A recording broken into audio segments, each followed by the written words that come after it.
የቲክቶከር አዶናይ አባት ቀጥታ ክሱን ወደ ካናዳ ኤምባሲ አድርጓል። ሰላም እንዴት ናችሁ? ውድ የቻናላችን ተመልካቾች፣ ለዛሬ ይዘንላችሁ የመጣነውን መረጃ እንዲህ ስንል እንቀጥላለን። ሰሞኑን ብዙ ቲክቶከሮችን በአንድ ላይ ተይዘው ወደ እስር ቤት መወርወራቸው የሚታወስ ነው።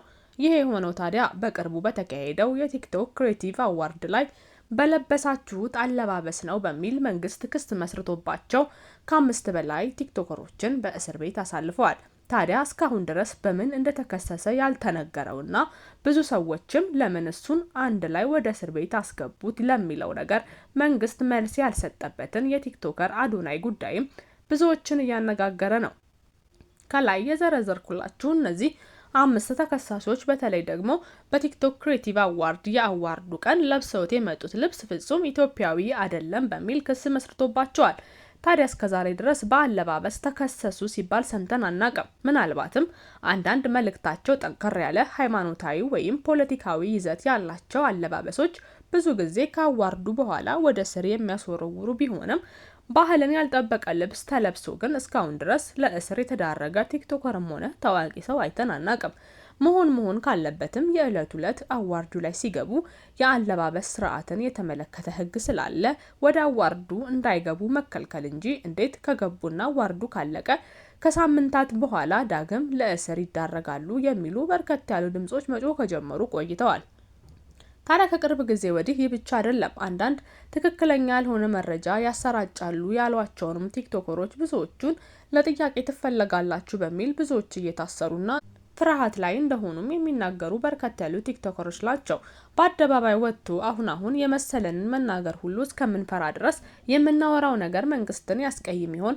ምናልባትም ያወራሁትን ነገር ወደ ሌላ ነገር ይቀይሩብኝ ይሆን እያለን ስጋት ላይ ወድቀናል ይላሉ ቀሪዎቹ ከእስር የተረፉት ቲክቶከሮች ማለቴ ነው። በርከት ያሉ ቲክቶከሮች እንግዲህ በዚህ ቲክቶክ ክሬቲቭ አዋርድ ዕለት በርከት ያሉ አለባበሶችን ለብሰው እኔን ይገልጸኛል የሚሉትን ከልጅነቴ ጀምሬ እንደዚህ አይነት አዋርድ ላይ ብለብሰው ብለው የሚያስቡትን ለብሰው ተገኝተዋል። ታዲያ የቲክቶከሮቹ ጥፋት ነው ወይስ የቲክቶክ ክሬቲቭ አዋርድ የአለባበስ ስርዓት አለው? በዚህ ፕሮግራሜ ላይ መታደም የሚገባው እንዲህ አይነት ሰው ነው ብሎ አጭር የሆነ ትዕዛዝ ባለመስጠቱ ነው ትላላችሁ? እስኪ ሀሳብ አስተያየታችሁን በኮሜንት ስር ጻፉልን። በቅርቡ ታዲያ የቲክቶከሩ አዶናይ እስር ምንም ስርዓት የሌለውና ከዚህ በፊት ለታሰረበት ነገር እንኳን ምንም አይነት ማብራሪያ ሳይሰጠው እስከዛሬ መቆየቱ ብዙዎችን አስቆጥቷል። ይህ ብቻ አይደለም፣ በርከት ያሉ ህጻናትን እንደሚያሳድግና እንደሚረዳ አንዳንድ ሰዎችም በሱ ስር ሆኖ እስካሁን ድረስ በሆቴል ውስጥ ሆነው እርዳታ እየተደረገላቸው የራሳቸውን ስራ ለመስራት የሚጥሩ ብዙ ወጣቶች አብረውት አሉ።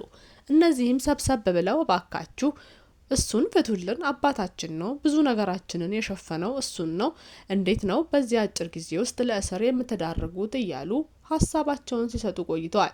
ይህ ብቻ አይደለም ታዲያ የቲክቶከር አዶናይ እናትም በአደባባይ ወጥታ ባካችሁ መንግስት ልጄን ፍቱልኝ እያለች በእንባ መታየት ጀምራ ነበር። ይህ ሁሉ የሆነው ታዲያ የቲክቶከሩ መታሰር አሳስቦን ብቻም ሳይሆን የታሰረበት ምክንያትና ለፍርድ ቤት መቼ እንደሚቀርብ እንኳን ትክክለኛ መረጃን እስካሁን መንግስት ለህዝቡ ማሳወቅ ባለመቻሉ ነው። አንዳንድ ጊዜ እንደዚህ አይነት ወጣቶች በተለይ ደግሞ ህዝቡን በማነሳሳት ለመልካም ስራ የሚሰሩ ብዙ ሰዎችን በስራቸው የሚያሳድጉ ሌሎች ሰዎች ላይም ተጽዕኖ እየፈጠሩ ያሉ ወጣቶችን በዚህ ልክ ሰብሰብ አድርጎ ለእስር መዳረግ መንግስት ይህን ነገር ማድረግ ከጀመረም ቆየት ብሏል።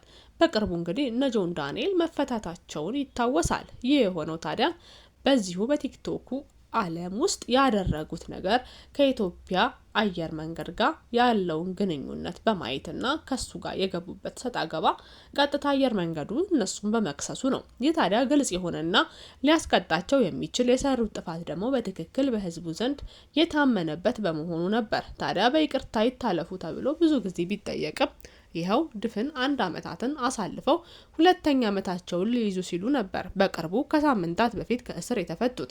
ታዲያ ወጣቶችን ሰብሰብ አድርጎ በተለይ ሶሻል ሚዲያ ላይ ተጽዕኖ የሚፈጥሩትን መታሰር ከጀመሩም ቆይቷል። ታዲያ ይህን ሀሳብ ዛሬ ወደ እናንተ ልናደርስ የወደድንበት ዋናው ምክንያት የቲክቶከሩ አዶናይ አባት የሆኑት በቅርቡ ለካናዳ ኤምባሲ ማመልከቻቸውን አስገብተዋል። ምክንያቱም አዶናይ ሙሉ በሙሉ ዜግነቱ ካናዳዊ በመሆኑ ነው፣ ኢትዮጵያዊ አይደለም። ለዚህም መታየት ያለበት ከካናዳ ኤምባሲ ጋር የተገናኘውን የወዳጅነታቸውን አይተው እንዲለቁትና ምንም አይነት ጥፋት እንኳን ቢያጠፋ በሕጉ መሰረት እንዲዳኝ እንደ አንድ የካናዳ ዜጋ እዚህ ያለው የካናዳ ኤምባሲ ለሱ ድጋፍ እንዲያደርግለትም ጭምር አሳስበዋል። ይህ ታዲያ መንግስት ጉዳዩን በፍጥነት ለመልስ እንዲያደርሰው የሚያሳስብ ነገር የተፈጠረበት ይመስላል። ታዲያ አንዳንዶች ደግሞ መንግስት ሆይ በነካጅህ ይኸው በአደባባይ በለው ፍለጠው የሚሉ ዘርን ከዘር የሚያጋጩ በተለይ ደግሞ ሃይማኖትን ከሃይማኖት የሚያጋጩ በርከት ያሉ ቲክቶከሮች እጅህ ላይ አሉ። ብዙ መረጃም አለ። የእያንዳንዱን ስም ሁላ እየጠሩ የተሳደቡ እርስ በራስ የሚባሉትንስ ምን አስበህላቸዋል የሚሉም አሉ። ይሄ የሆነው ታዲያ እንደዚህ መልካም ስራ የሚሰሩትን በተለይ ደግሞ በአለባበስ እንኳ ተብለው የተፈረጁትና ለእስር የተዳረጉት እንኳ የሚሰሩት ስራ በጣም ደስ የሚል የተለያዩ ሪቪዎችን የሚሰጡ ባህላቸውን የሚያስተዋውቁ ቪዲዮ ኤዲተሮችና በርከት ያሉ ቲክቶከሮች ናቸው። ታዲያ ከነሱ በላይ ጥፋት ያጠፋና በአደባባይ የሰውን ሃይማኖትና የሰውን ጓዳ እየፈተፈቱ ለህዝቡ እናደርሳለን የሚሉትንስ ምን አስበህላቸዋል እንላለን። ታዲያ ለዚህም ቲክቶከሮቹ በሰላም ወደ ቤታቸው እንዲመለሱም ምኞታችን ነው። እናንተስ ውድ ተመልካቾቻችን ስለነዚህ ቲክቶከሮች ምን ታስባላችሁ?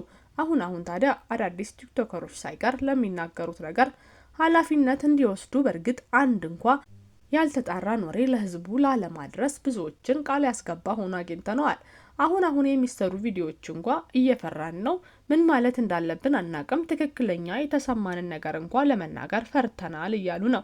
እንዲህ ባለባበስ ተብሎ በአጋጣሚ ገብቶ ረጅም ዓመታትን ማንም ቢሆን በእስር ላይ ማሳለፍ አይፈልግም።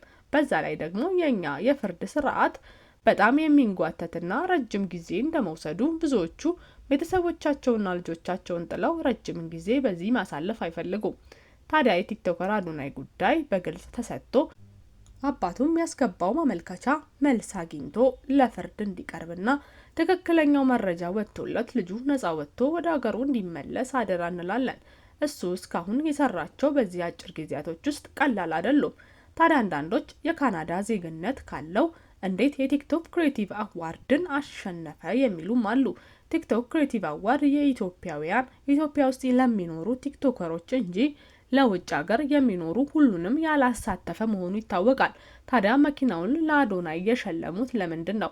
ምክንያቱም ኢትዮጵያዊ ካልሆነ ኢትዮጵያ ውስጥ የማይኖር ኢትዮጵያዊ ዜግነት የሌለው ሰው ለውድድሩ እጩ መሆን አይችልም። ይህ ደግሞ ኢትዮጵያውያንን ለማበረታታት ታስቦ የተዘጋጀ ፕሮግራም ነው። ይህ ባይሆን ኖሮማ ብዙ ኢትዮጵያውያን ሆነው ግን በውጭ ሀገር የሚኖሩ ቲክቶከሮች ለእጩነት ይቀርቡበት ነበር።